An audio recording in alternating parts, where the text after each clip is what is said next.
Okay, so it's very nice to see all you here. We are going to start the first day of our workshop of Leibniz and Spinoza mathematics. It's a workshop organized entirely by our students. So I thank you very much, Dasha, Anton, Alexander, and all other people who are, maybe I don't know, who participated in this organization.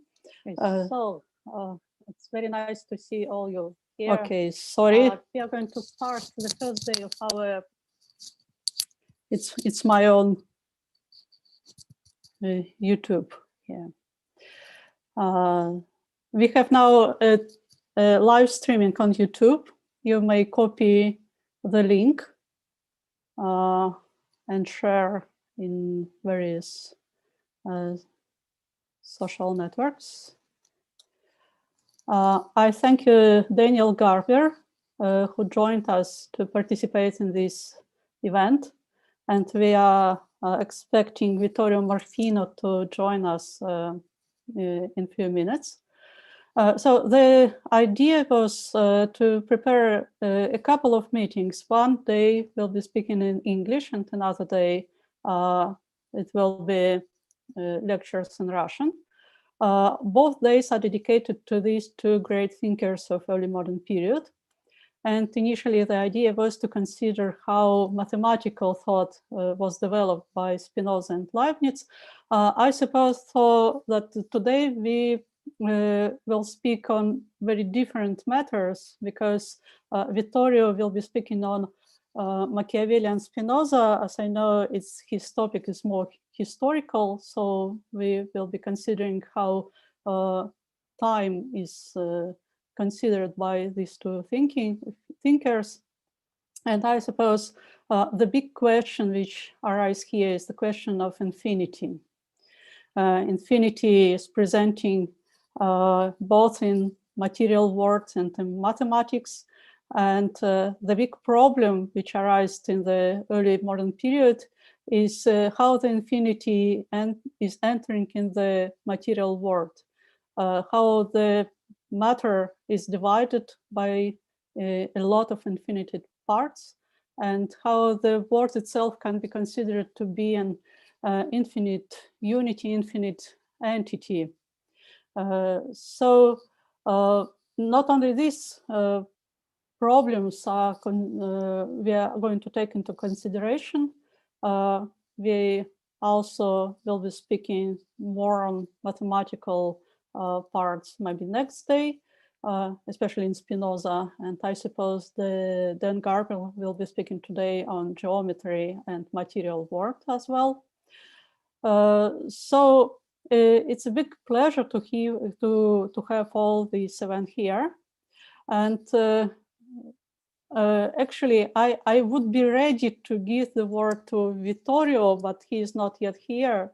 But I see more people is arriving. It's very nice. So maybe Daria Khokhlova can tell us a few words about, because it was mainly her project and her idea to organize this meeting. So Dasha, if you would like.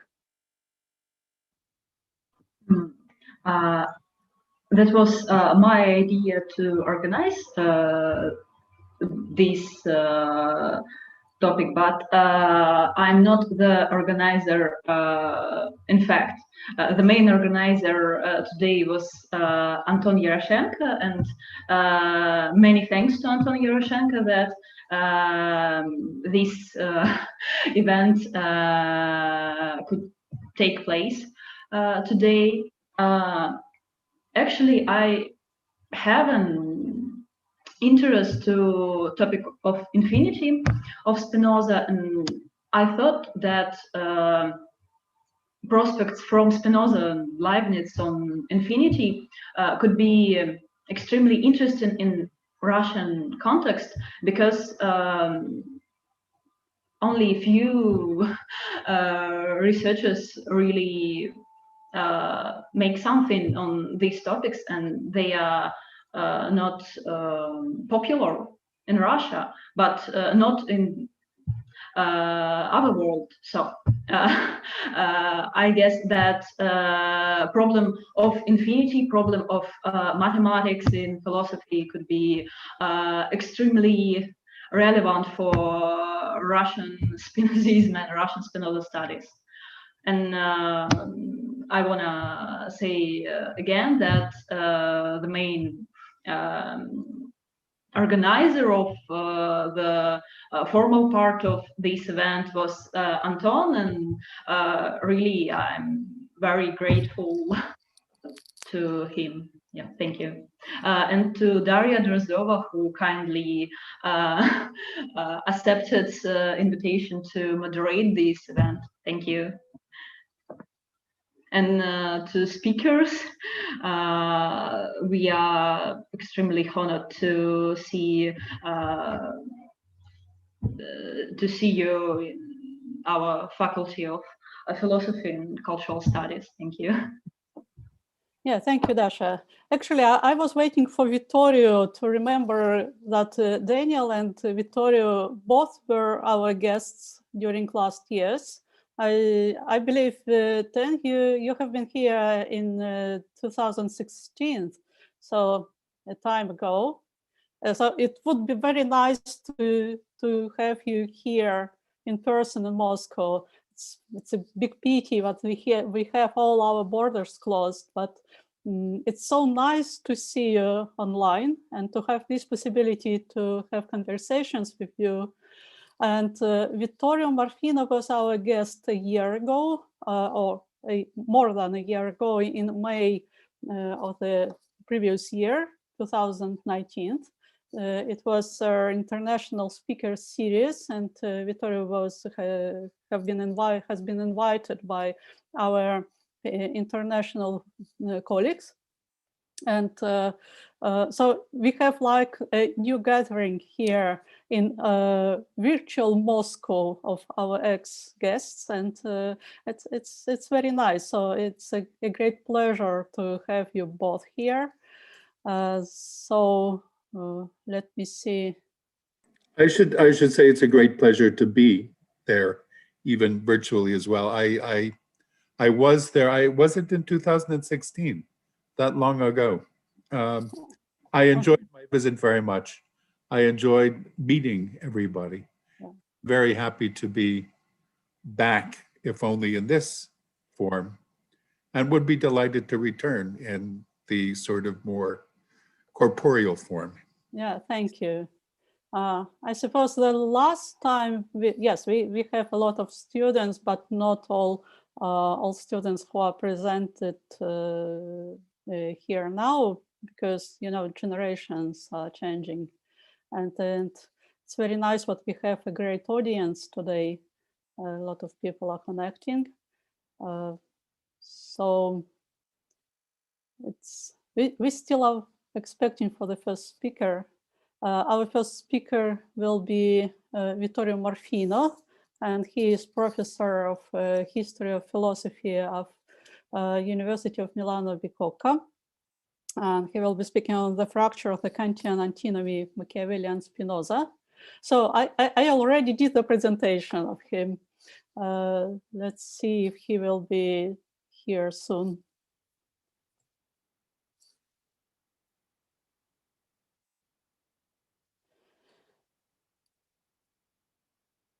Well, given what we still... I'm sorry, yes, unfortunately, no. I haven't already received the answer from Vittorio Marfino, but probably we can start with the report by Daniel Garber. Okay, unfortunately, yes. I suppose in this case we have to switch our speakers. Then, would you like to start with your talk? Your mic is off. There we go. I would be happy to. First of all, can I share this screen? But I would actually be very pleased if people would show their faces, because it always seems it's much it's a little strange to do things on Zoom, but it's much nicer if you can actually see people inside the little boxes. So if you could just show me who it is that you are, even if you want to turn it off during the lecture, that would be great. Да. But I'm going to Дорогие слушатели, если вы можете, включите, пожалуйста, камеры.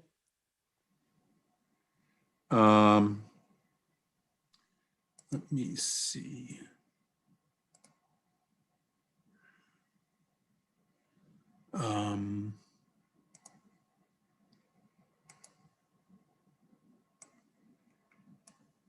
Meantime, I would like to present you Daniel Garber, professor at Princeton University, and he will be speaking on Leibniz on geometry and body. Yes, now we can see the title. So then, please, the floor is yours. Great. Can you see my screen? Yeah. Great. So let me begin with a quotation from Leibniz. The notions involved in extension contain something imaginary and cannot constitute the substance of body. And of course, extension is geometrical quantity. I believe that anyone who will meditate about the nature of substance, as I've explained above, will find that the nature of body does not consist merely in extension, that is, in size, shape, and motion, but that we must necessarily recognize in body something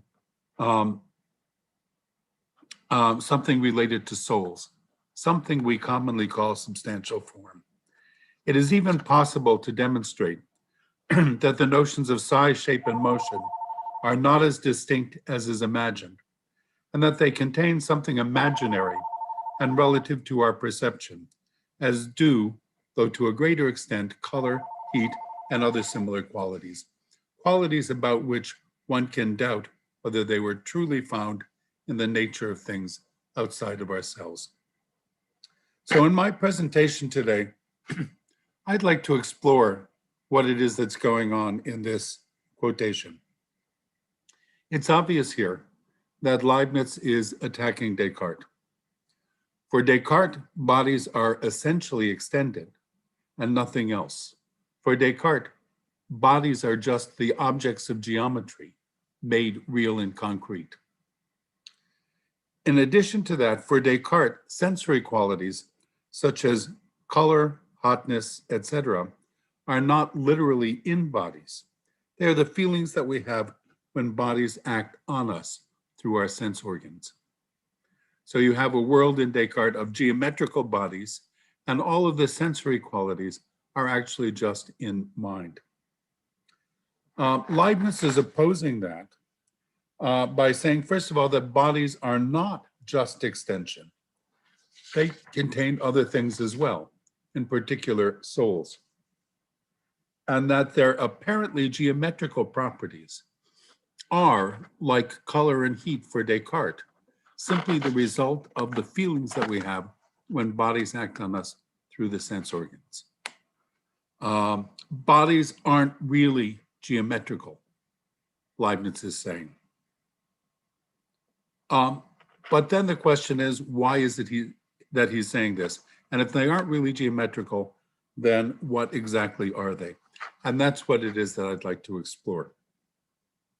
Now, to understand why Leibniz wants to distinguish body from geometrical extension, we must consider the problem of the composition of the continuum. Leibniz calls it the labyrinth of the composition of the continuum.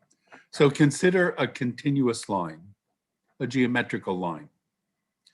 The line is divisible into parts, so it looks as if it has parts.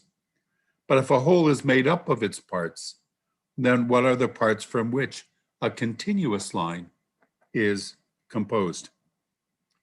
So first of all, if we divide the line into equal sections, A and B, the line may be thought to be made up of A and B, but then what makes up A and B? The same questions can be asked about them, and so on to infinity.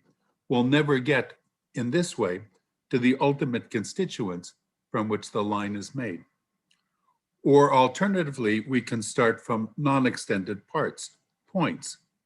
but we can put as many points together as we would like. We'll never get, because points are not extended, we will never get to an extended line. So how is it that the continuum can be grounded in its parts? Well, first question, this is a question that we'll see is motivating Leibniz in his account of body. The first question is, what do we mean when we call a magnitude, like, for example, a line or a geometrical surface, continuous? Now, Leibniz's definition of continuity is derived from Aristotle. As he often puts it, a continuum is that whose parts are indefinite. A discontinuous magnitude is one whose parts have a kind of natural division. And so Leibniz sometimes characterizes discontinuous magnitude as that which has already been cut into parts by nature, that which is naturally divided into parts. That's a discontinuous magnitude. A continuous magnitude is one whose parts are indefinite. That is that to say, it's not naturally divided into parts. The problem is then this. It's obvious that a continuous magnitude, a line, a surface, a solid, can't be made up of non-extended points. But if it's not made up of non-extended points, then how is it they can be composed? It's got to be made up of something, or one might think. It's got to be made up of something.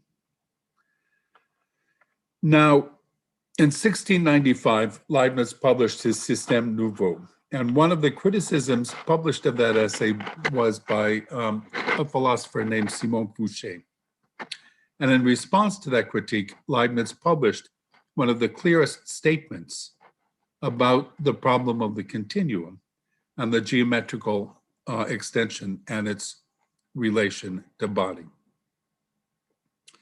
Now, in his reply to Fouché, Leibniz draws a clear distinction between the ideal world of mathematical entities, lines, surfaces, numbers, etc., and the world of concrete things.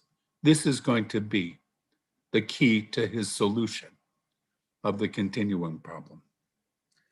And so about geometrical objects, Leibniz writes, extension, and by this he means continuous extension, or space, and the surfaces, lines, and points one can conceive in it are only relations of order or orders of coexistence, both for the actually existing thing and for the possible thing one can put in its place.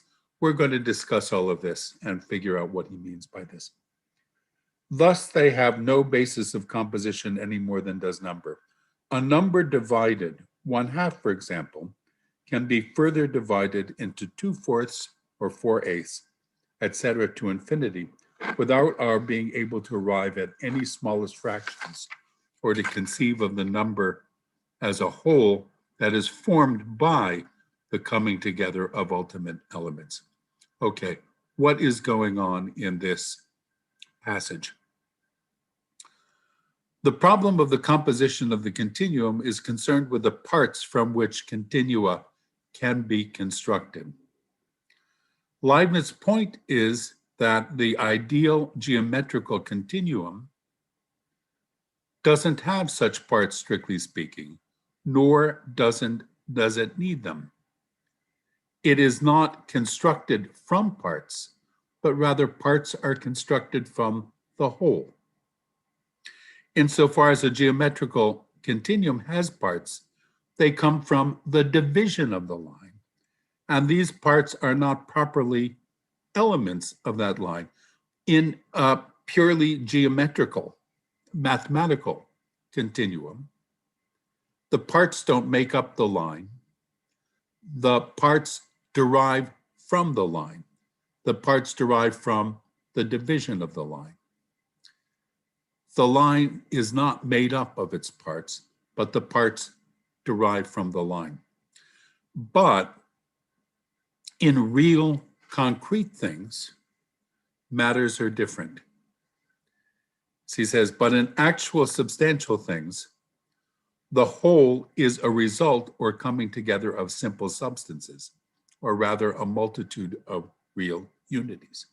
So when dealing with concrete things, the whole is indeed composed of its parts. However, real concrete bodies are not continua, but they are contigua, which is to say they are naturally divided into smaller units. Things which have real parts with genuine boundaries. And with this, the distinction between mathematical extension and real physical extension, we have a solution to the problem of the composition of the continuum.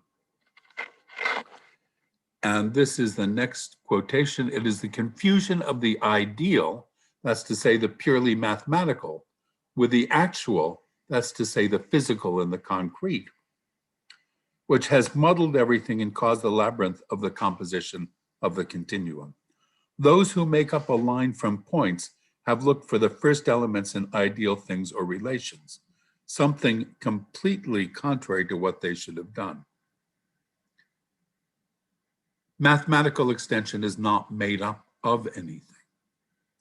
And those who found that relations like number or space cannot be formed by the coming together of points were wrong, for the most part, to deny that substantial realities have first elements, as if the substantial realities had no primitive unities or were simple substances. Real things are composed of elements, unlike mathematical things. So the objects of geometry which exist in the realm of the ideal, mathematical objects, are continuous, but they're not composed of parts. Real objects that exist in the physical world are composed of parts, but they're not continuous.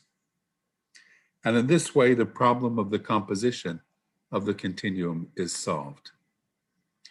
Genuinely continuous things, which are to say mathematical objects, are not made up of parts. Things that are made up of parts, which is to say physical objects, are not continuous. So the paradox is resolved.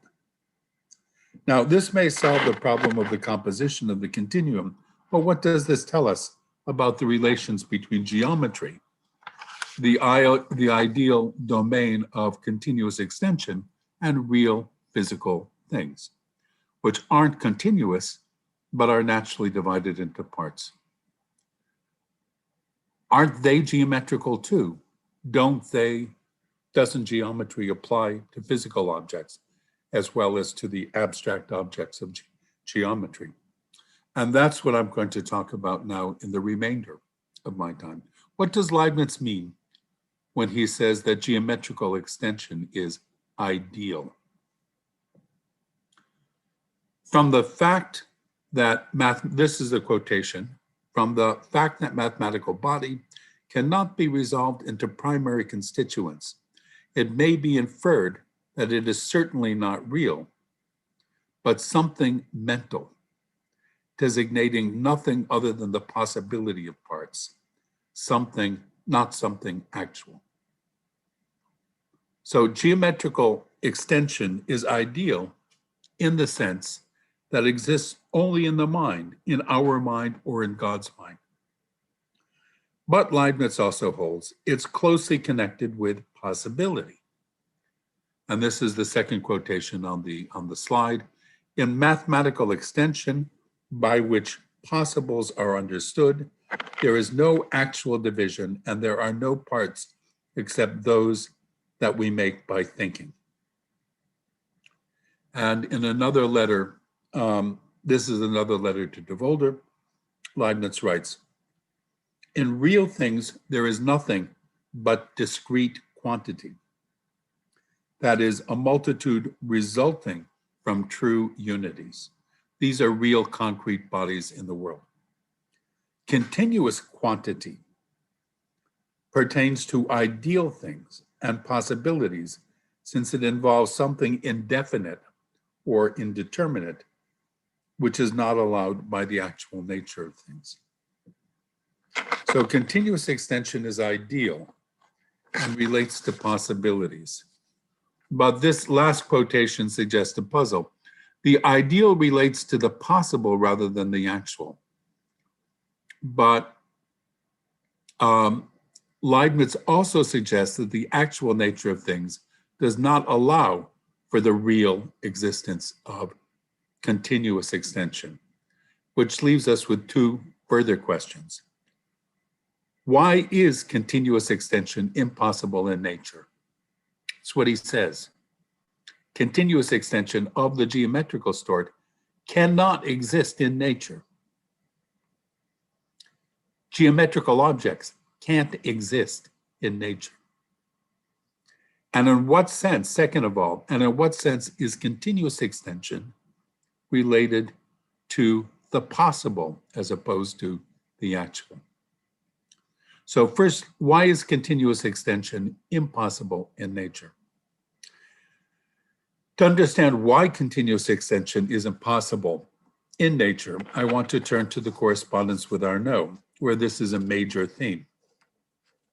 Basic to the view that Leibniz articulates in the exchange with Arnauld is the principle that, properly speaking, real things must be grounded in genuine individuals. And so this is a quotation from correspondence with Arnauld. There is no multiplicity without true unities. To be brief, I hold as axiomatic the identical proposition, which varies only in emphasis, that what is not truly one entity is not truly one entity either. It has always been thought that one and entity are interchangeable. Entity is one thing, entity is another, but the plural presupposes the singular, and where there is no entity, still less will there be many entities.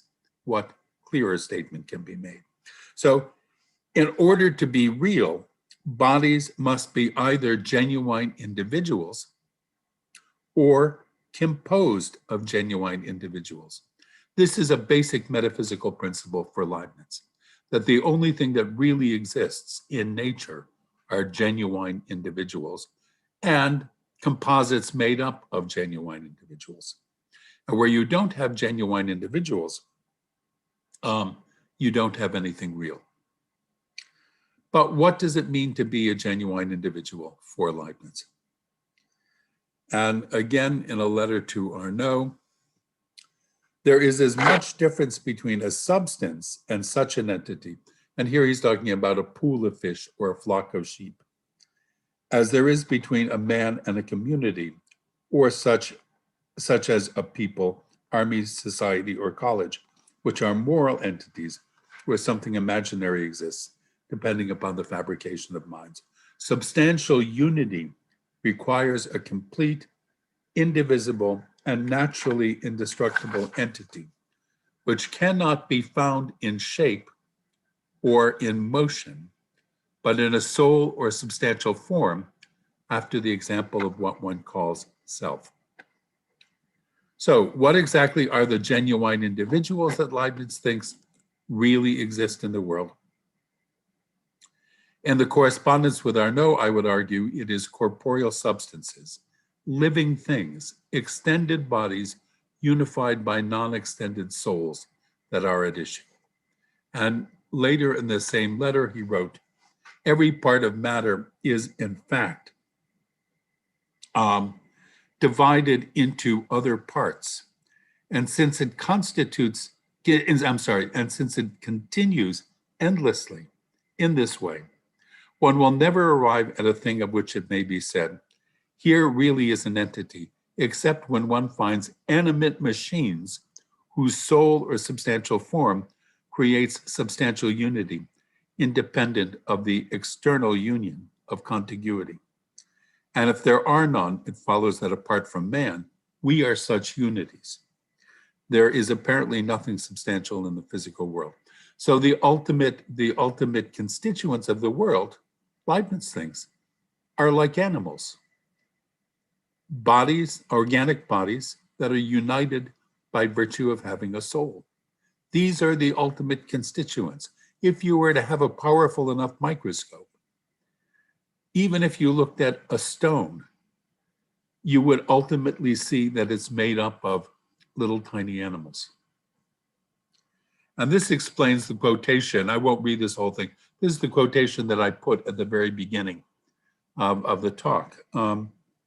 We must recognize necessarily in body something related to soul, something we commonly call substantial form, because those are necessary to constitute the genuine individuals that have to make up real objects. So it follows from this line of argument that it is metaphysically impossible, on Leibniz's view, for there to be a genuine, continuously extended body in the real world.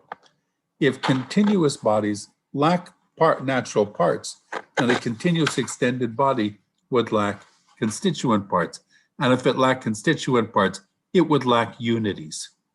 And if it lacked unities, it could not exist in reality. It could not exist in the real world. An indeterminate extended magnitude, which is what a continuum is, cannot really exist in the physical world. It violates Leibniz's basic metaphysical principle that to be is to be one thing. Okay, so in what sense is ideal extension then related to the possible rather than to the actual? Which was our second remaining question. And here is a quotation from Leibniz's correspondence with de Volder. From the fact that mathematical body cannot be resolved into primary constituents, that's the continuum problem, it may be inferred that it is certainly not real, but something mental designating nothing other than the possibility of parts, not actual. Indeed, a mathematical line is like an arithmetical unity. And in both cases, well, we're a unit line, he's thinking. And in both cases, the parts are only possible and absolutely indefinite. That's geometrical extension. But in real things, namely bodies, the parts are not indefinite, but are actually assigned in a certain way, in accordance with the divisions and subdivisions that nature actually institutes according to different motions. And although these divisions proceed to infinity, nevertheless, they all result from certain primary constituents, that's to say from real unities, though infinite in number. Okay, so what's going on here? In ideal continuous extension, the parts are possible, while in real things, they are actual. And in this way, we can use the ideal continuous extension to represent, in the mind, of course, bodies outside of us by choosing to divide it up one way rather than another. And this is relatively straightforward. While real concrete bodies are actually divided in one particular way, geometrical continuous extension contains all possible divisions, in a sense, that it's potentially divisible in any way that we would like. And this gives us another way to understand why real bodies cannot be continuously extended. Continuous extension contains all possible divisions of body. But in real bodies, there must be some one division, even if the division goes to infinity. But if geometrical extension is of a kind altogether different from real extension, if geometrical extension in the mind, which is continuous, is different from real bodies which are actually divided, how can the science of geometry apply to bodies in the real world? And this is the final thing that I would like to talk about. Now, in the reply to Fouché that I discussed earlier, Leibniz wrote, however, number and line are not chimerical things, even though there is no such composition. That is to say, even though they're not composed of parts, the way real material things are. For they are relations that contain eternal truths by which the phenomena of nature are ruled. Even though they're ideal, they contain eternal truths that apply to things in the real world. So in this way, geometrical extension not only contains everything possible in the concrete world, but also constrains it in a way by imposing certain eternal truths on reality. But how does this work? And this is what I think Leibniz has in mind. When we take the different magnitudes that are related to one another and have relations of contiguity or non-contiguity, as well as distance, shape, congruity, and so on, all of the relations they have by virtue of being geometrical objects, in the case of actual division of geometrical space. One could say the same about arithmetic properties as well.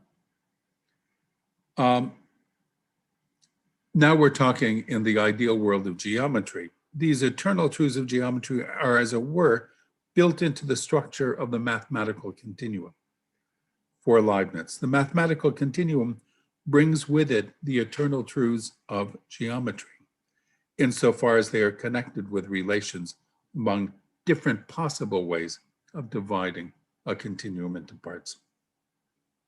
In this way, one can say that geometrical continuous extension embodies the relations of magnitude and order among the various possible parts that consist in the different ways one can break it up. Now, we're still talking just geometry here. But how does the ideal world of geometry impose these laws on concrete bodies? Leibniz is a little unclear about this, but I imagine the story goes something like this. As I noted earlier, the realm of the ideal is connected with the realm of ideas in our mind, but not only in our minds. As various texts of Leibniz suggest, ideas are not just in our minds, but in God's as well. The ideal notions of geometry are reflections of ideas in the divine intellect. And as such, they are the models for possible bodies in the possible worlds among which God chooses. And for that reason, the laws that pertain to things in the ideal world must be observed in the real world as well. Real bodies are ways of dividing up the ideal bodies of pure geometry. And insofar as these divisions in ideal geometry instantiate eternal laws, geometrical laws, their instantiation in the real world will as well. But actually, the story has to be a bit more complicated than that. Because of the infinite division of bodies, bodies in the real world don't exactly instantiate geometrical figures and are not exactly governed by geometrical laws, but only to as close an approximation as we would like. And here is a passage from the First Truths, the Prima Veritates of 1689. There is no determinate shape in actual things, for none can be appropriate for an infinite number of impressions. And so neither a circle nor an ellipse nor any other line we can define exists except in the intellect, nor do lines exist before they are drawn, nor parts before they are separated off.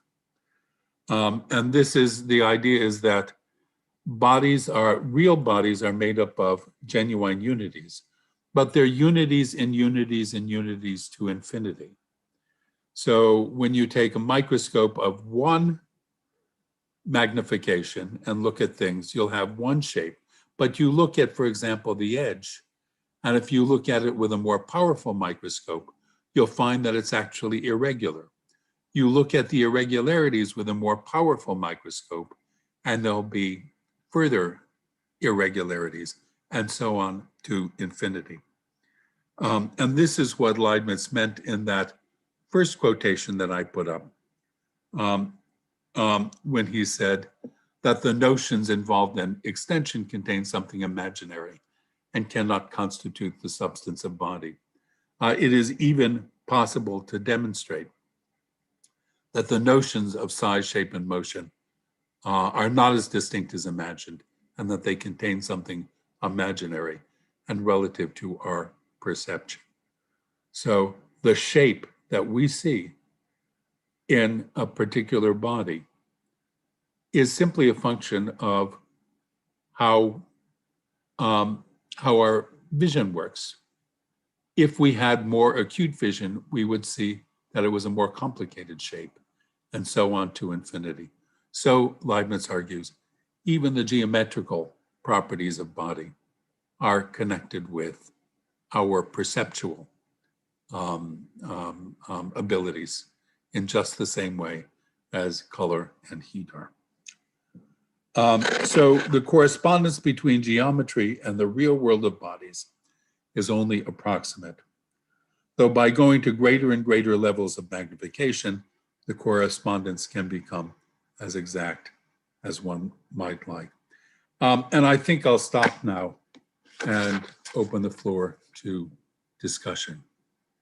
So I'm going to stop sharing. Thank you very much. It was an amazing talk. Thank you, Dan. Thank you. And I should confess now I see Leibniz even more Kantian than I thought before. There is something to that. There definitely is something to that. So please, now we have time to have questions. If you have any, you can write in the chat, or you can just up your hand. There is an option. You have the a list of participants, and below you have this. Okay, Alexander. And again, I would. Thank you very much. So very much. Just a moment. I would very much appreciate seeing people's faces. If you could turn on your cameras. Пожалуйста, если вы можете, включите камеры, пожалуйста, чтобы Дэн мог вас видеть. I'm sorry, I interrupted. To ask some question, if I may. Thank you so much for the presentation. And just to begin with, I would like to ask about the historical dimension of Spinoza's philosophy. I think it is very important to look on the topic you have presented now through the prism of Richard Popkin, who makes a comparison between Spinoza and skepticism, when we can see that Spinoza, on the one hand, exists in the same time with the skeptical tradition, but simultaneously Spinoza sticks to some particular way in the whole torrent of skepticism philosophy. And I want to know, could we use it as some kind of test of the hypothesis about the relations and similarity between Kant and Spinoza? So could we compare skepticism with Kant, and could we consequently continue our comparison between Kant's legacy and Spinoza's legacy with their both genealogy ascending to skepticism tradition? Thank you so much. Yeah, I'm not sure what to say. I'm a great admirer of Popkin. And I think Popkin's work was extremely important at calling attention to skeptical themes in sort of Renaissance and early modern philosophy. I think that Spinoza is not so much concerned with skepticism. And I think that Popkin may have overestimated the way in which, the connection between the skeptical tradition and Spinoza. If you look, for example, in the Treatise on the Emendation of the Intellect, and later development of some of those themes in, for example, Ethics, Part 2, the Scholium to Proposition 49, for example. One of the remarkable things is Spinoza seems to think that certainty does not need a criterion, that when we are presented with what he calls an adequate idea, it spontaneously leads us to assert it, and it needs no justification. It seems to me that the sort of skeptical worries that drive, for example, Montaigne and Charron and even Descartes, Spinoza don't really drive Spinoza. Now, as far as Kant, Kant, I think, was probably more concerned with skepticism than Spinoza was, but there's still a debate about the extent to which Kant knew Spinoza and was concerned with Spinoza. Many of Kant's contemporaries, of course, were concerned with Spinoza, but there's still a debate about Kant, and perhaps Professor Morfino will have something to say about that.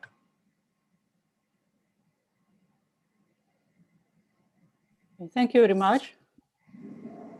Please, other question. I have one question. Okay, Dasha. Thank you for presentation. It was really great. And I have a question about Spinoza too. And what is the value of geometry as a kind of knowledge for Leibniz? Spinoza, for example, put mathematical knowledge under the third kind of knowledge, divine intuition, and which hierarchy has Leibniz here?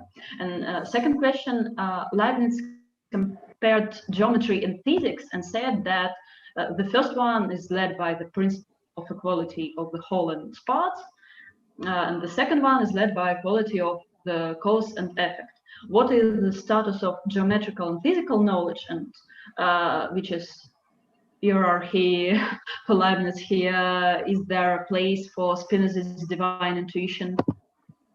Is there a place for Spinoza's what? For Spinoza's divine intuition. Is there a place for Spinoza's divine intuition, which is in Leibniz hierarchy for of knowledges, kind of knowledge? That's a very, very interesting question. There is, you're referring now to Spinoza's division of knowledge of the first kind, second kind, and third kind.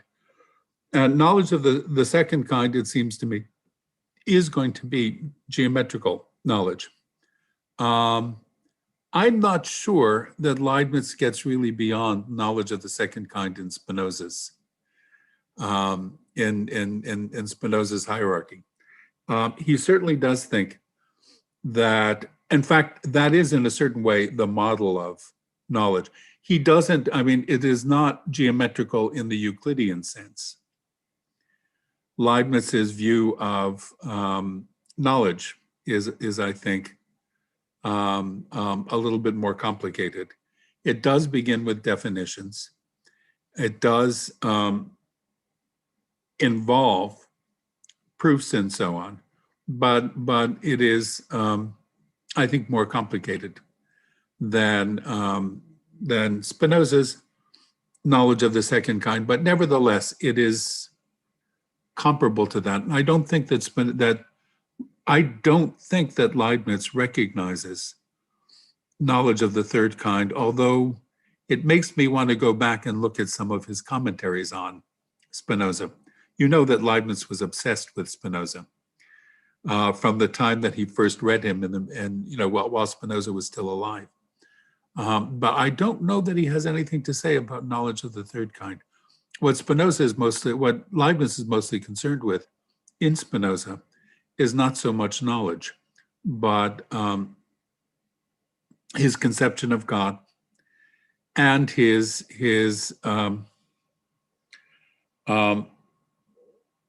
necessitarianism. And it was in particular the necessitarianism that really obsessed Leibniz, but I don't think he has anything to say about intuition. But as far as the relationship, I think your first question was about the relationship of knowledge of mathematics and knowledge of physics. And that's actually very interesting and very complicated. When Leibniz was very young, he was attracted to the idea that there is no real difference between mathematics and physics. And this is something that he learned from Hobbes. Leibniz's earliest physics is really very Hobbesian. Now, Leibniz always believed that mathematics was applicable to the physical world. Although the relationship between mathematics and the physical world is complicated. That's basically what it is that I was talking about. And in a certain sense, he doesn't think it applies exactly, but it applies approximately, but to any degree of approximation that you can, it comes as close to exactly as you want to make it. But what's different about physics as opposed to mathematics for Leibniz is that physics involves metaphysical principles that can't be proven mathematically.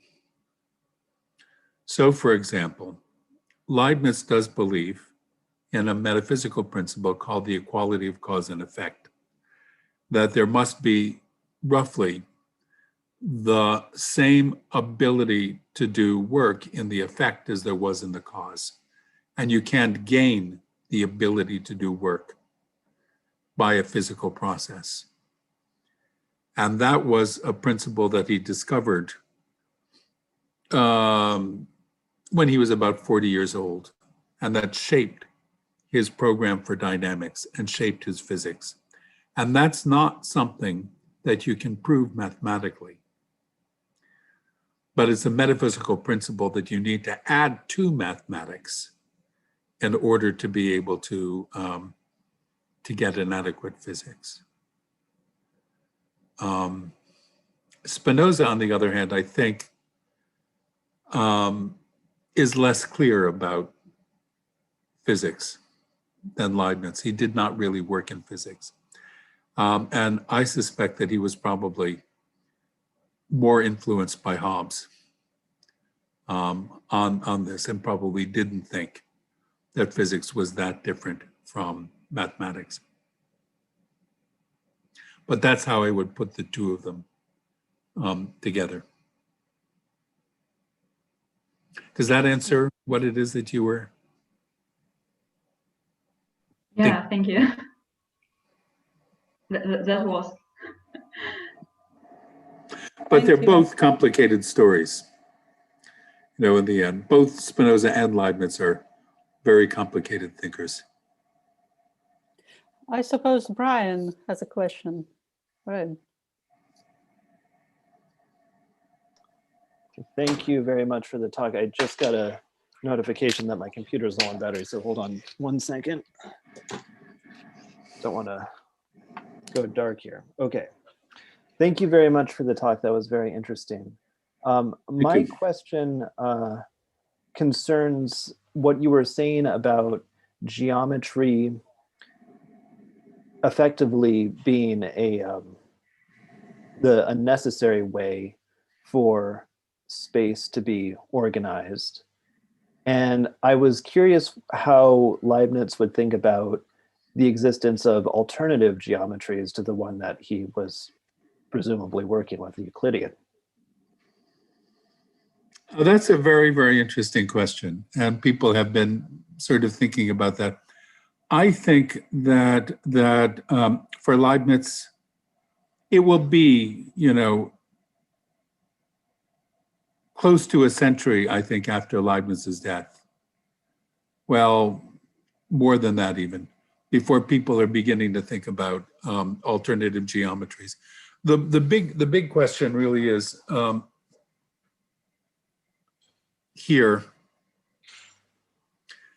the ability to think about space itself as a geometrical object, right? And to think about alternative spaces with alternative geometrical properties. And there is an argument from Vincenzo de Risi, who is an Italian, a marvelous historian of mathematics, who's worked extensively on Leibniz, that Leibniz, you can find actually in Leibniz's discussions of the parallel postulate, sort of an indication that he did have the idea that there might be sort of alternative spaces and alternative structures for geometry.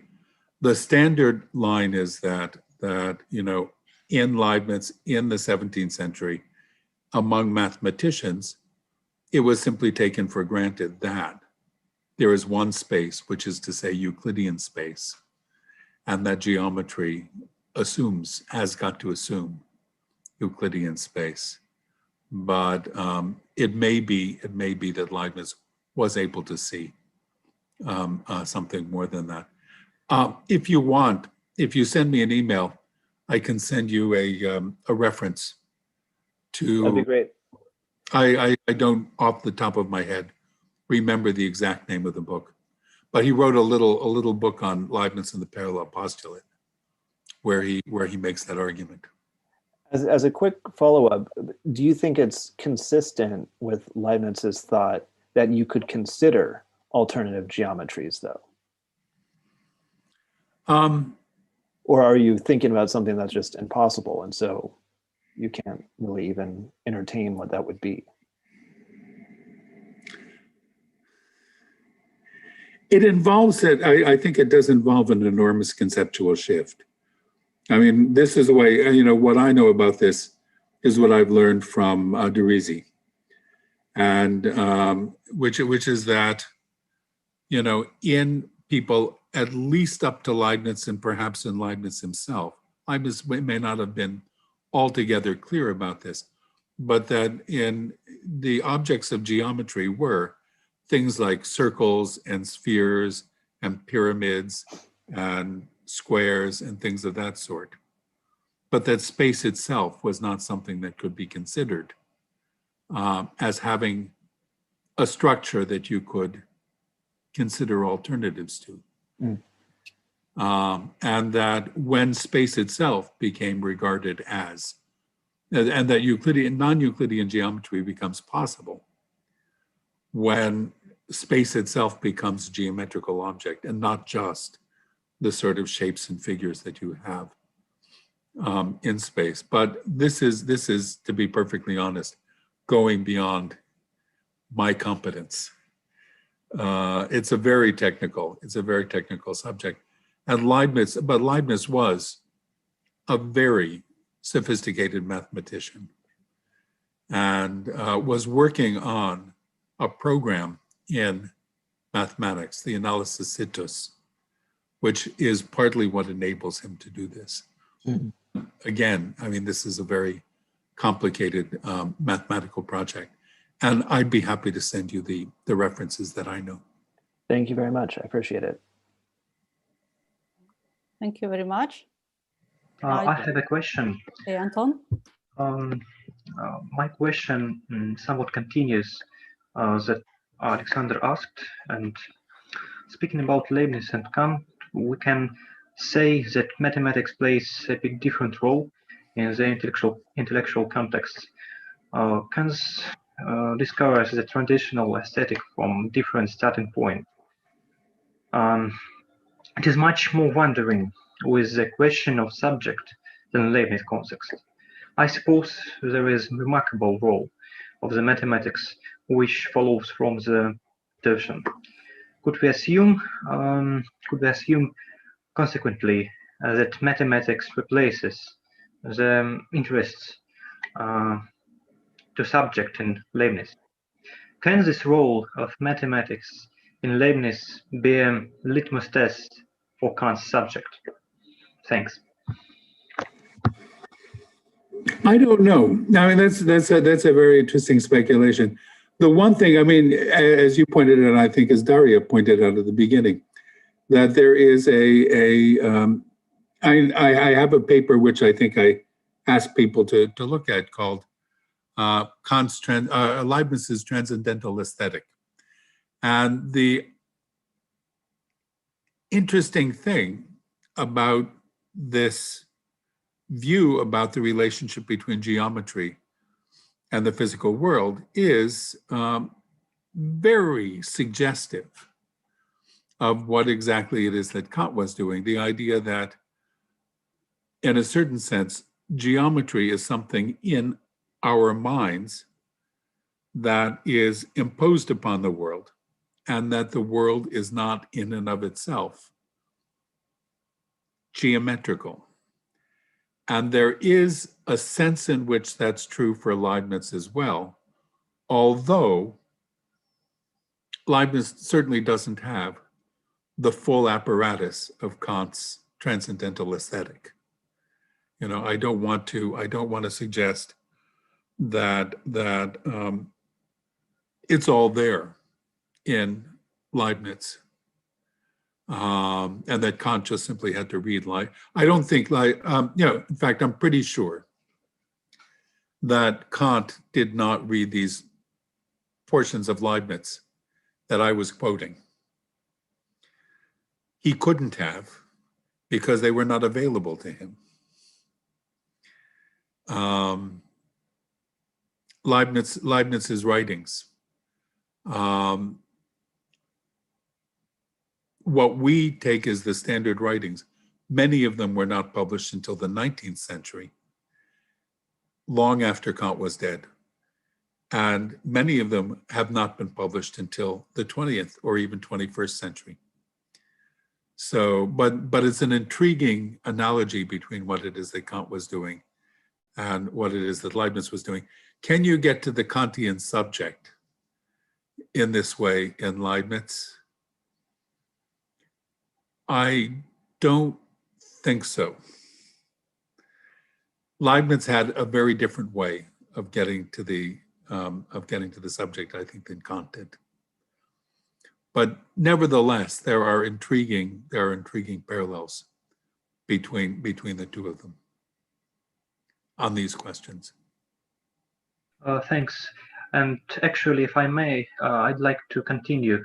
We frequently believe philosophy to be part of the humanities continuum from Kant's transcendental philosophy, but probably Leibniz's similarity with Kant helps us to reappraise the history of philosophy as well as suppose, but where philosophy's basic principle are so far from mathematics ones. Thanks. Yeah, let me just make a little comment on that. This is really a point about the historiography of the history of philosophy. Certainly Kant was enormously important. Certainly Kant shaped a lot of what followed, into the 19th century. He dominated the 19th century along with Hegel, not to mention Marx, but and then into the 20th century. But one of the interesting things now that's going on in history of philosophy is looking back at the earlier stuff and reevaluating it. Kant imposes, I think, a certain kind of reading of his predecessors, like Leibniz, like Descartes, not so much Spinoza, but certainly Locke and Hume, and the idea of rationalism and empiricism as coming together and being unified in Kant and starting modern philosophy. I think when you go back and you look at the earlier people,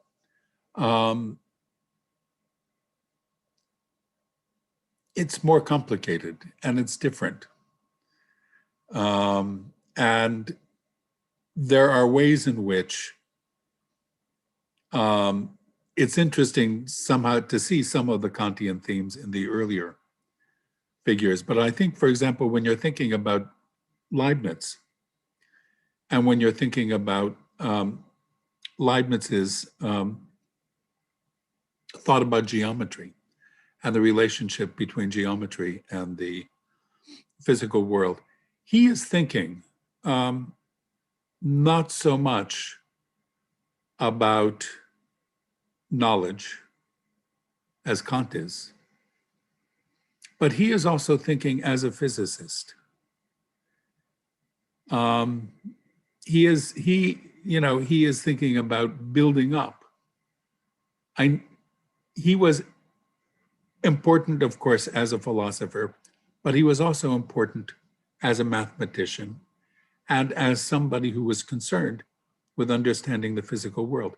Had there not been for that guy Newton in England, Leibniz would probably have been regarded as the great physicist, of the period.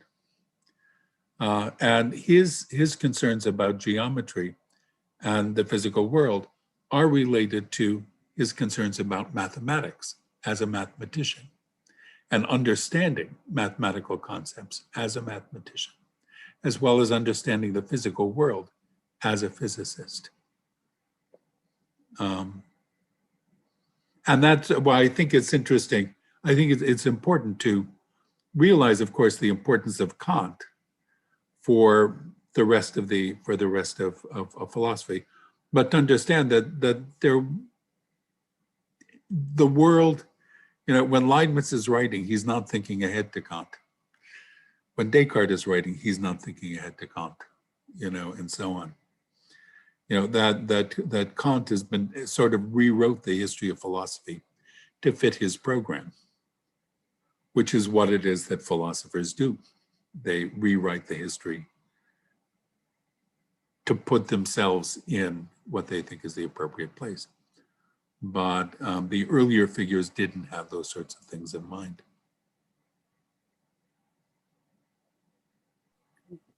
Thank you very much. May I pick up here? Thanks. Yeah. So thank you, Professor Garber. Actually, I have a few questions mostly based on the questions that have already been asked.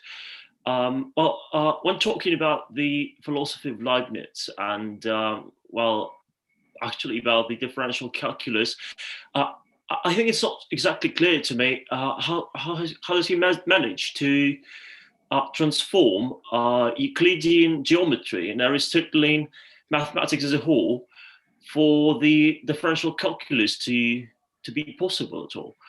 So, and another question, just probably so as not to interrupt you, is is it possible to unite the materialistic atomism and the differential calculus within Leibniz's discourse? Yeah, thank you very much. What kind of atomism? Materialistic atomism. Or the materialistic atomism.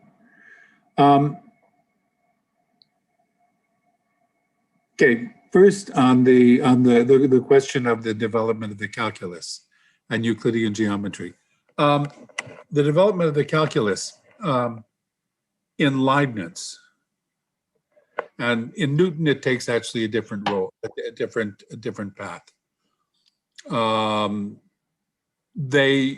Their calculuses are in a certain sense, well, not interchangeable exactly, but they're looking at the world in from different perspectives. They're looking at the mathematical world from different perspectives. Leibniz's calculus is developed from his work on infinite series and convergence and sums and differences of infinite series that he did in the early 1670s when he was in Paris. And it doesn't take off from Euclidean geometry as much as from analytic geometry, from sort of Cartesian analytic geometry. For him, the transformation to mathematics that made calculus possible was was Descartes' way of putting together geometry and algebra. And that was just an enormous deal. In Descartes, he first of all invented modern algebraic notation and figured out how to use algebraic methods in this new algebra to solve geometrical problems and geometrical solutions to solve algebraic problems. And that's what it is that's giving. And Leibniz was able to sort of extend that. Also some work from Pascal, again, dependent upon Descartes' analytic geometry, to be able to come up with a calculus. Leibniz was interested in more straightforwardly Euclidean geometry, and this is what I mentioned to Brian, which is the Analysisitus project, a new language and a new way of conceptualizing Euclidean geometry. But that I don't think relates directly to the calculus. And your second question was about, if you remind me? Yeah, it was about the, I would say the convergence of materialistic atomism and calculus within Leibniz's discourse. Yeah, whether it's possible to, well, I mean, what are the means of, I don't know, how does it just, when talking about the various shapes of Leibniz philosophy, and just the Baroque philosophy of the Baroque period at all, I'll probably just refer to Jean Deleuze, who is actually apparently a great researcher on the topic. You know, I believe it was his quote when he said that, well, the epitome of the philosophy of Leibniz is basically the Baroque curve. Yeah, so referring to the great in-depth analysis that Leibniz put into mathematics and physics and all the shapes of science that have been discussed today. I mean, isn't it somewhat strange how he unites, this atomic materialism, which is basically about the curves in this Deleuzian sense, and this pure mathematics and algebraic and geometrical shapes of the discourse. I mean, I know it sounds rather, I don't know, far-fetched probably, but it's just rather, I don't know, bewilders me in a sense. So, it is bewildering. I mean, Leibniz was dealing with all sorts of things all at once, and I don't think that he was a materialist atomist. I think that here is something that, and there is throughout the 17th century a mechanist tradition that is very clear in Descartes, very clear in Boyle, very clear in Gassendi, who was sort of a materialist atomist, although he did believe in immaterial souls as well. And this is the idea that matter is inert, that the material world is governed by these laws of nature, and that everything sort of follows from that, and that all activity is, in a certain sense, extrinsic. And Leibniz does, in a certain way, subscribe to that. However, there is also another animist view, where nature is, in a certain sense, living and active. And you can see this in Bacon, and you can see this in various other characters. It's got a sort of Platonistic origin in in Renaissance philosophy, an active world. And what's astonishing about Leibniz is he puts those two different strands together. And so, in a certain sense, everything is governed by the mechanistic laws. And Leibniz is actually quite remarkable because, unlike Descartes, he actually got the laws right. And unlike Newton, he actually got more of the Newton doesn't think much about conservation, but Leibniz does, and he got those conservation laws right. But at the same time, ultimately, the world is made up of these active, living things. It really is a world, ultimately, biology is the fundamental science for Leibniz, because the ultimate constituents of the world are little animals that have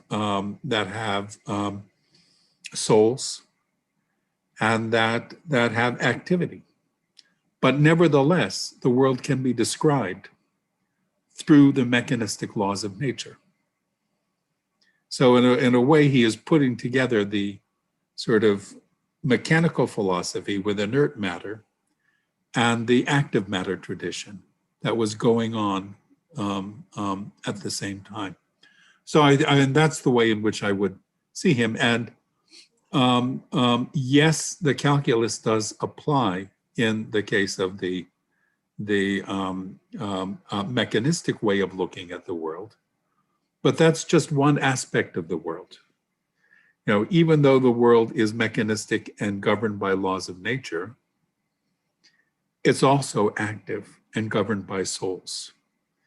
And this is the this is really what is going on with pre-established harmony. There's a pre-established harmony between the mechanistic way of looking at the world and the animistic way of looking at the world, that they're constantly in coordination with one another. And what is it that's keeping them together? Well, it's God, of course, who created the world in such a way that it is both mechanistic and animistic. So that's why it is that the calculus can apply, I think.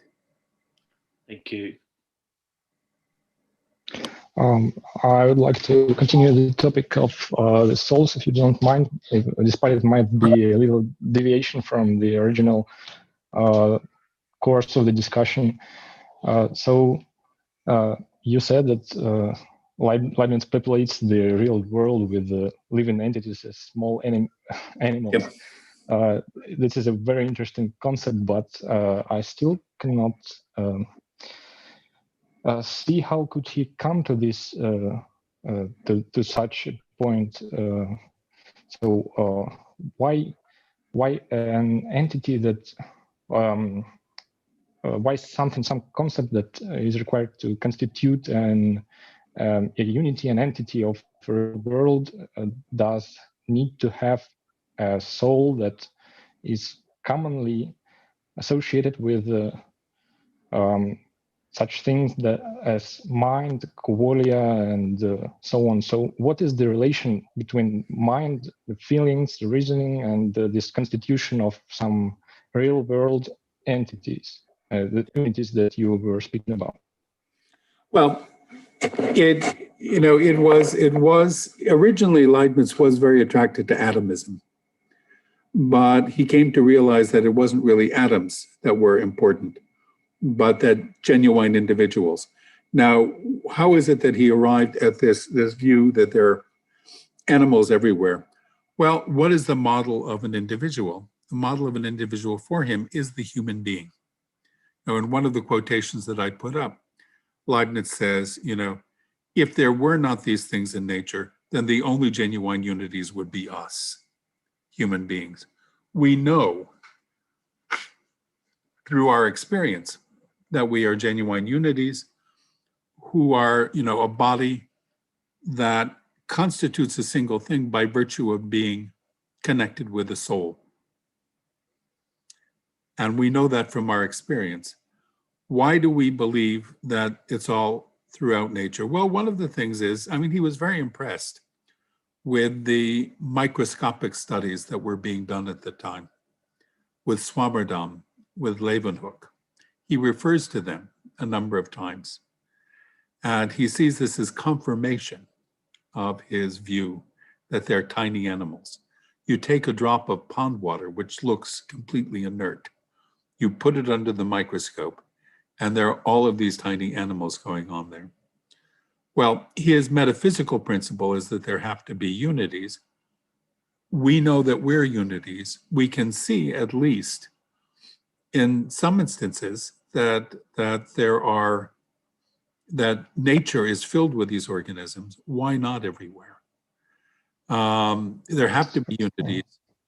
Why not, at every level down? And he thought that these little tiny organisms that Leeuwenhoek and Swammerdam were looking at were in turn made up of smaller organisms, and so on to infinity. Now, each of those is conceived of on the model of us as having a soul and a body. But those souls are not necessarily conscious. Leibniz does make a distinction between conscious souls and sort of what he calls bare monads, right, which don't have very much cognitive activity going on. Everything has perceptions, but not all perceptions are what he calls aperceptions, which is to say conscious perceptions. So even though there are animals and souls everywhere, that's not to say that there are little tiny organisms doing geometry down there or, watching opera or something like that. They do have perceptions that are of the same sort as our perceptions, but they're not as sophisticated. They are not as conscious. They're not conscious at all, in fact. But this is, I think, the way in which he gets there, from the idea that there have got to be unities, and the model of a unity is, for him, a living organism. But it's a beautiful picture. It's just a shame it isn't true. Yes, indeed. And it makes sense. It is indeed, yes. Thank you. What? Beg your pardon? It makes sense in the context. I said that, yeah. Framework. Beg your pardon? Sorry, I just think I have a delay. Sorry for interruptions. Oh, no problem. May I have here a follow-up question about this? A lot of living beings in the physical world. It's clear that we have two very different conceptions, like we have mechanical universe with bodies, shapes, and motion, and so on. And we have these substantial unities, which are characterized also by activity. And it seems to me that one of characterization of this unity is like appropriation of space around, because we have, like you say, we have this paradigm, this example of unity is our human being, person, which is soul, but soul embodied. Yes, we have our own body. And our own body, it's a part of space which is very different from other beings, because we have like very different like sense of this part of space. And it seems that at the same time, our body is populated by other beings, like fishes, birds, and so on and so on. So we have this part of space we can control, and at the same time, it's like a lot of other beings there. But my question was also, given that this unity cannot be destroyed, at the end we have this control space is diminished. Yes, am I right? After a death, we don't have our big body, but like a small, like embryon lung. And contrary from embryon to the big animal, we have extension of body. Yep. How this type of changing level of control happening? I mean, if I'm growing up, I have very different organization of space around me in terms of body. What is there? The force. Okay, there is force in me, like my conatus, my activity. But how we can put this together?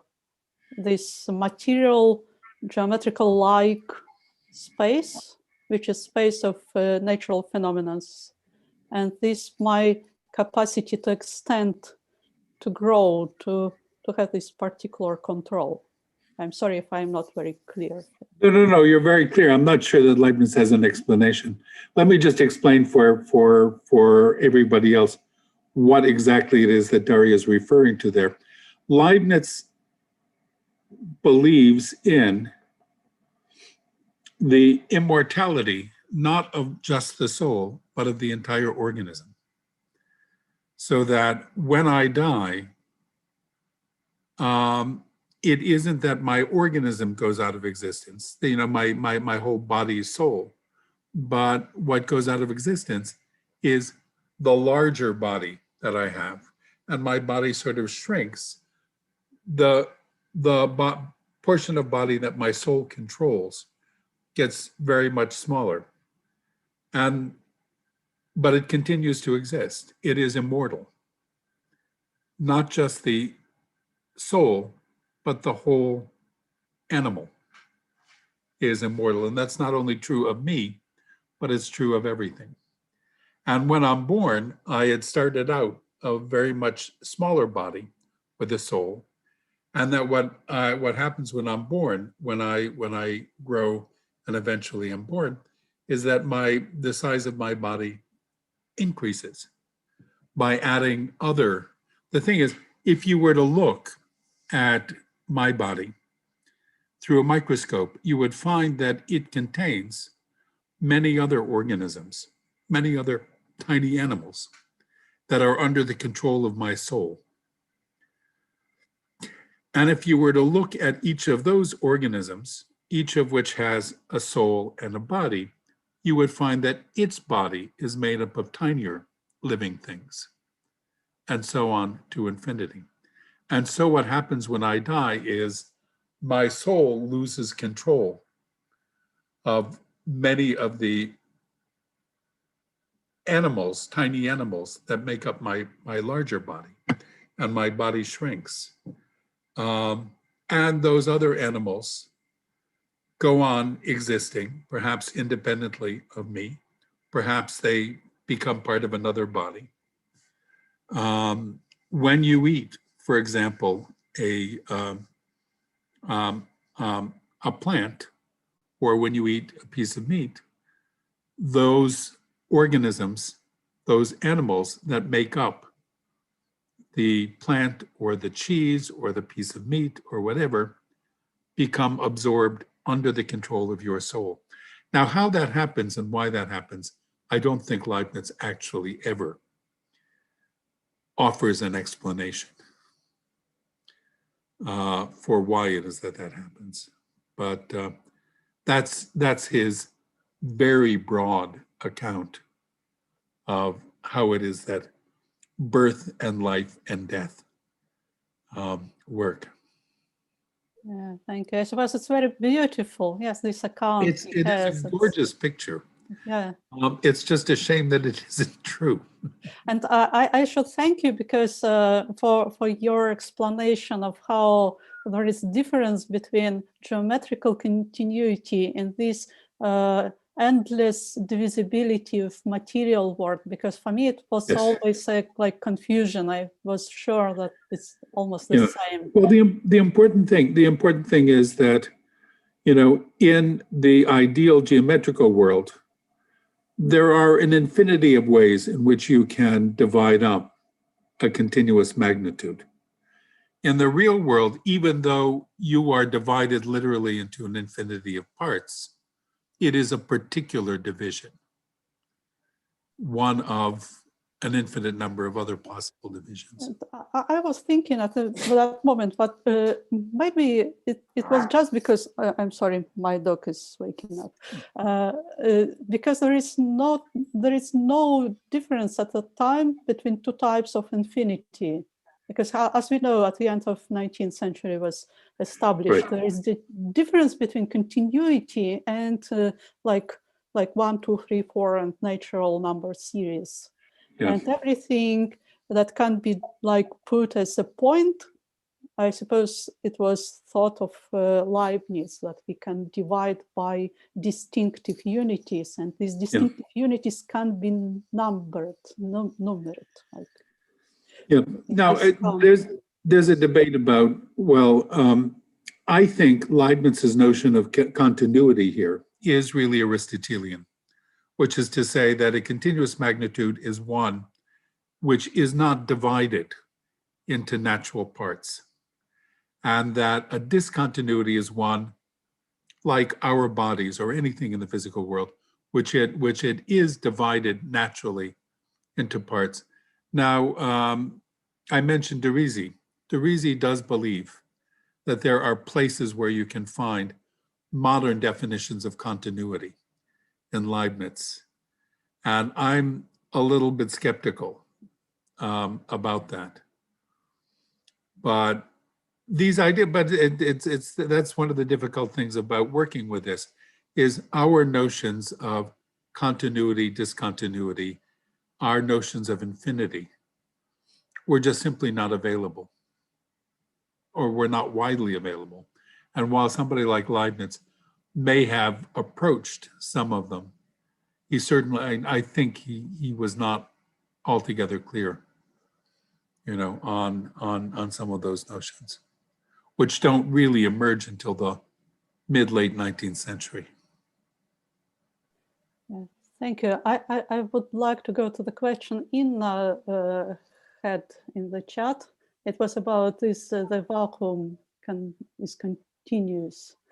Okay, if we suppose that vacuum doesn't exist for Leibniz, I suppose, in the material world. But if you think about this imaginary void space, which can be like ideal entity, it's not line, it's not like something constructed by points. Could we say that this void space is divided, it's continuous? That's a really interesting question. Leibniz did not believe that there was any void space. And this might have been an argument that he could have used for why it is that the notion of a vacuum is incoherent. A real continuous entity in the world, which he thinks is impossible. But he never faced that because he doesn't think that a vacuum could actually be real. But I think it's an excellent question. It's an excellent question. Thank you. Okay, Alexander has a question. Yes, if I may, I'm sorry for taking too much time, and unfortunately I have already engaged the floor. But if I may, I would like also ask, continuing the question by Anton Yaroshenko. And my question will be divided in the following way. I think if we if we compare between Leibniz and Kant, we should also see in a very important point. It is their relationships with Christianity.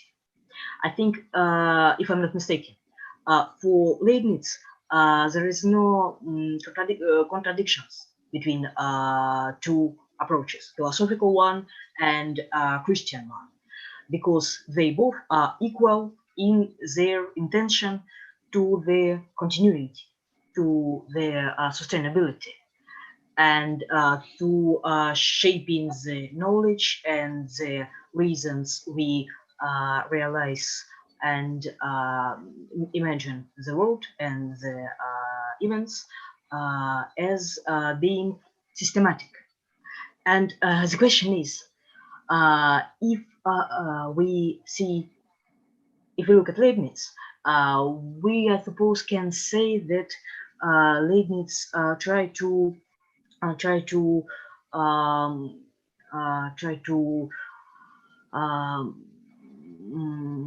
make religion and philosophy go hand in hand.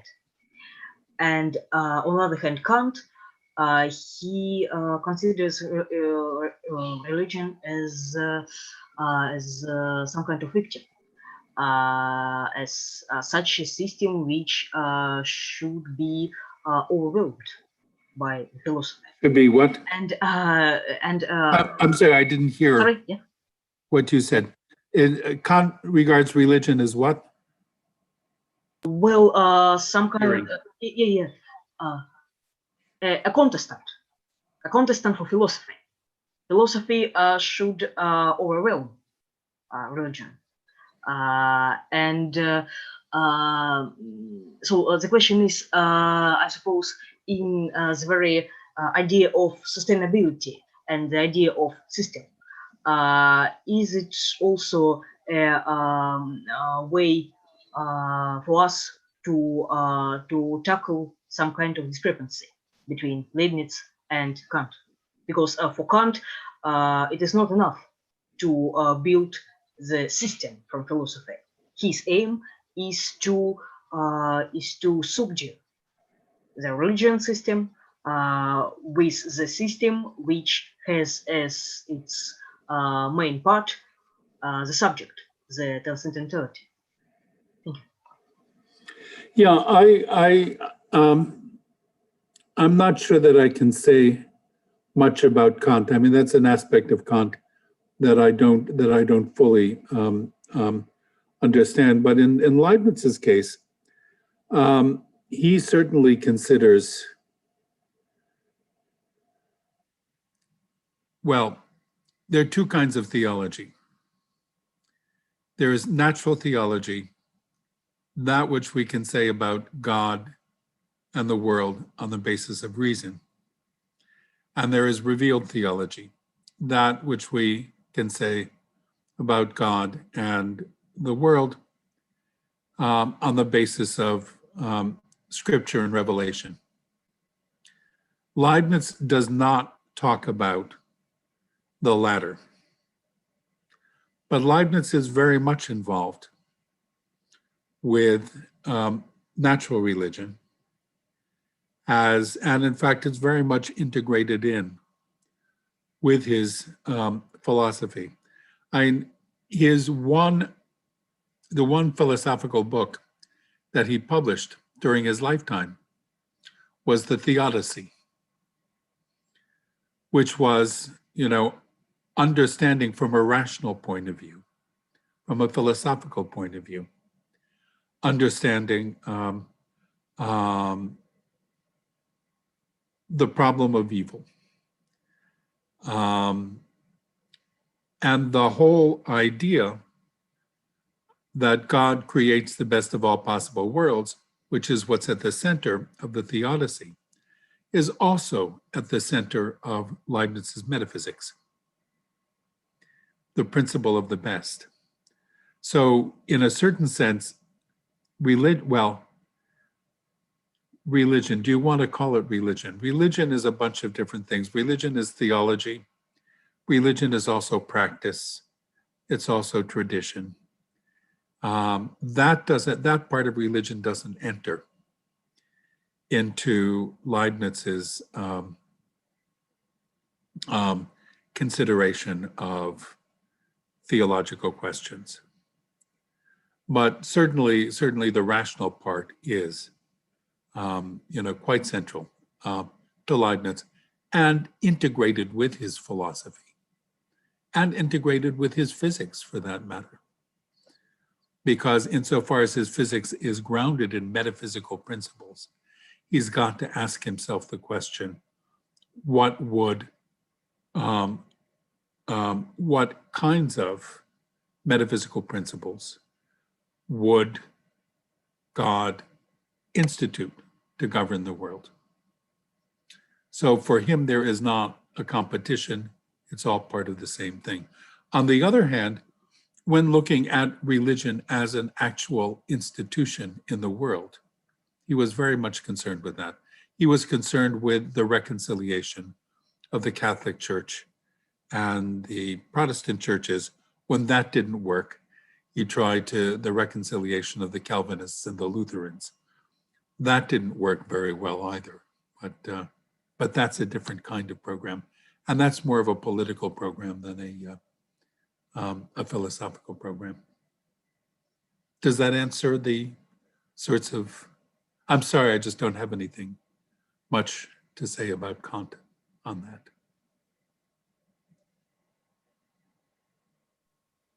Okay, thank you. I see that we don't have our second speaker today, so we have other, then if you can, other 10 minutes for questions. Sure. Do you have other questions? No? Because I can ask mine. I have a small, okay, not small, I don't know, maybe from other part. We were speaking about mathematics in Leibniz, about geometry, about calculus, and I have a question about combinatory art. Because, okay, if we have to combine geometry and material world, there are some differences, yes, because we have these ideal lines and ideal spaces, and which should be combined with our physical material space, material bodies.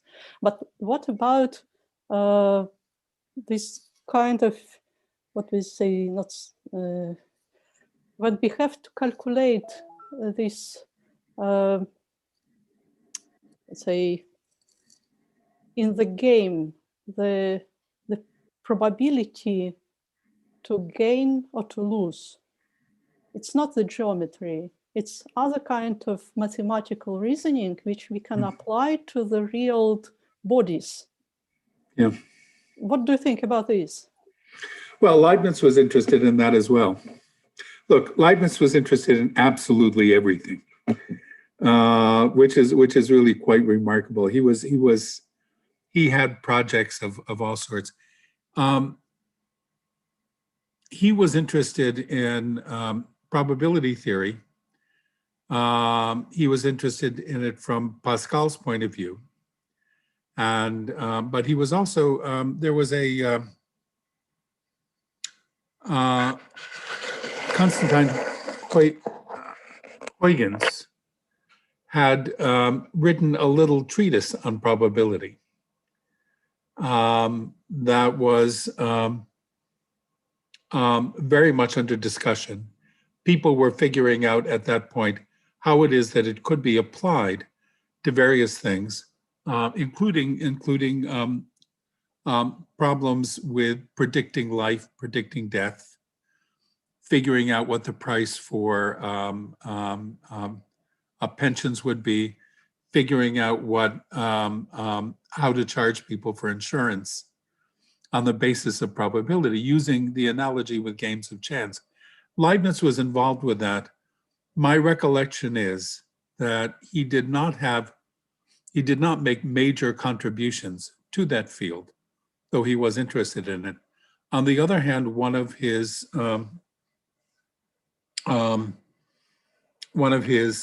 disciples was Johann Bernoulli, who in the 1690s,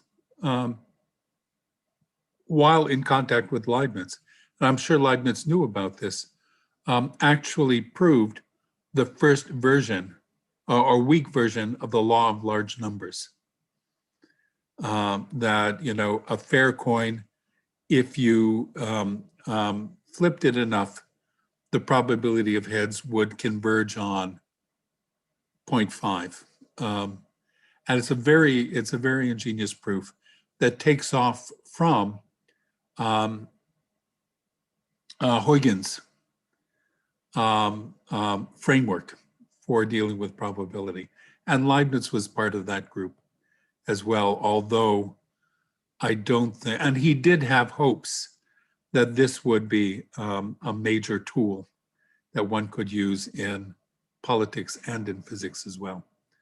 But I don't think that he ever realized the full potential of that. That's going to happen, you know, with the Bernoullis and later on in the 18th century, I think. Okay, thank you. I recall also that he has this project of creating a new language by rules of combinatorics. Like we can substitute the formal and abstract numbering for words, for concepts, and make like calculation, conceptual. Absolutely. I mean, this is another one of his projects. There were people, mainly in England, who were working on formal languages. And Leibniz got the idea. What's interesting about his idea, I don't think it has as much to do with combinatorics and probability as with logic. But it's connected, I think, with his project for a new formal logic. But he had the idea of building a language where you would start with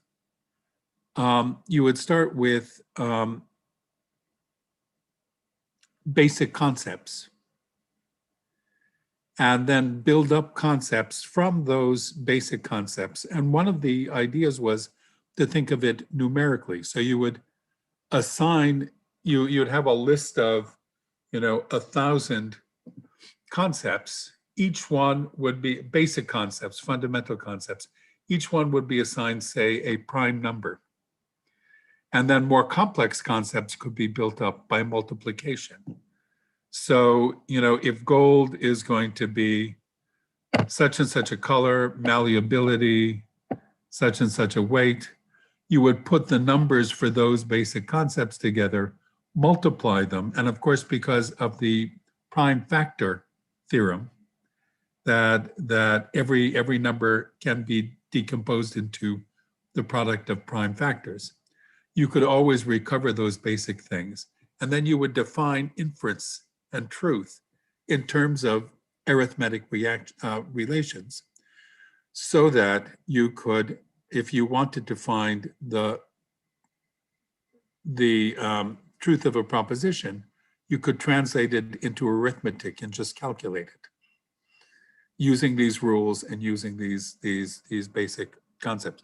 Needless to say, he never finished that project. But it was very, very interesting, and in a certain sense, I mean, the logical papers and the papers connected with this this sort of language project were not rediscovered until the end of the 19th century. But it's clear that he did have the idea of a very sophisticated formal logic, and in fact, he had the idea, for that matter, of Gödel numbering before Gödel did. The idea that you could mechanize,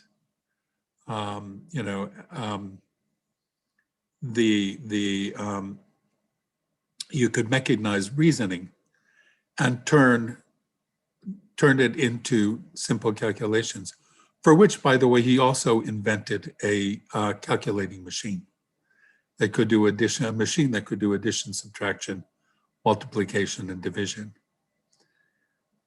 That was an improvement over one that Pascal had invented a few years ago.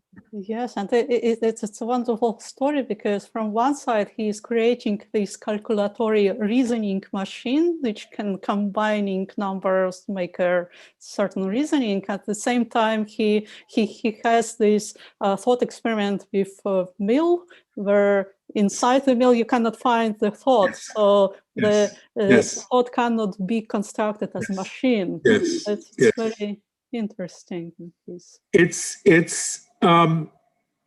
I'm not sure that they are altogether consistent. And the mill experiment is a very interesting one. But the other thing that Leibniz says, and this gets to something I was saying before about pre-established harmony, about the harmony between the mechanical world and the world of souls. There's a complete harmony between them that God establishes, and this is pre-established harmony. And what Leibniz would have to say is, whenever we calculate, whenever we reason, there's a process that goes on in the brain that is parallel to that. So you can look at it either from the point of view of what is going on in a soul, or in a perfectly materialistic way, what is going on in a brain, like in Hobbes. So it looks to me as if, whatever it is, whatever thoughts might be going on in the mind, you're going to find them in the mill in some way or another. I'm not sure that the mill experiment is really consistent with everything else that he has to say.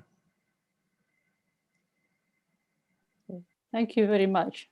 Thank you for presenting us such a wonderful picture of Leibniz and his mathematical thought. I suppose our last minutes demonstrated that Leibniz not only was a very good mathematician, but that he has very various approaches to mathematics. So it's not only geometry, it's a lot different ways to do mathematics we can find in Leibniz.